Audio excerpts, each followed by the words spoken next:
तर मनसेचा महायुतीला बिनशर्त पाठिंबा आहे। राज ठाकरे यांनी ही मोठी घोषणा केलेली आहे। केवळ नरेंद्र मोदी यांच्यासाठी बिनशर्त पाठिंबा दिल्याचं राज ठाकरे यांनी म्हटलेलं आहे।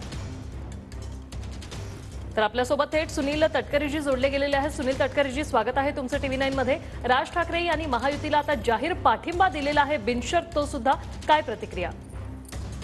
महाराष्ट्र नवनिर्माण सेनेचे अध्यक्ष राज ठाकरे यांनी महायुतीला जो पाठिंबा दिला त्याचं प्रदेश राष्ट्रवादी काँग्रेस पक्षाचा अध्यक्ष म्हणून मी मनापासून स्वागत करतो।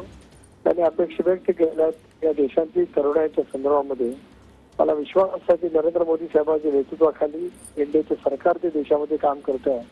पुन्हा एकदा देशामध्ये एनडीएचे सरकार नरेंद्र मोदी साहेबांच्या नेतृत्वाखाली स्थापित होणार याच्यात कोणाच्या मनामध्ये शंका असण्याचं कारण नाही। पण त्यांनी ज्या अपेक्षा आहेत व्यक्त केलेल्या आहेत त्या पूर्तता करण्याचं काम उद्याच्या भविष्याच्या कालावधीमध्ये नक्कीच त्या ठिकाणी होईल।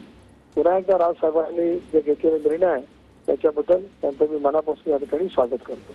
नक्कीच सुनील तटकरेजी, खरं तर महायुतीत सहभागी होणार मनसे असं वाटत होतं, मात्र राज ठाकरे यांनी तसं काही आता सांगितलेलं नाहीये, फक्त मोदींसाठी पाठिंबा देतोय आणि महाराष्ट्राचा कॅरमच चुकलाय अशी प्रतिक्रिया देखील दिलेली आहे। यावर काय बोलाल?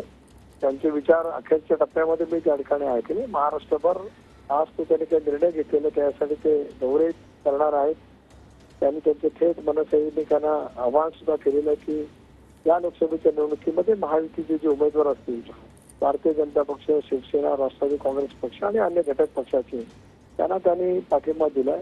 नरेंद्र मोदी साहेबांच्या नेतृत्वावरती विश्वास ठेवत स्वाभाविकपणाने त्यांनी जी भूमिका मांडलेली आहे त्या भूमिकेच्या दृष्टिकोनातून महाराष्ट्रातील नवनिर्माण सेनेचे कार्यकर्ते निश्चितपणाने महायुतीच्या पाठीमागे ठामपणाने उभे राहतील।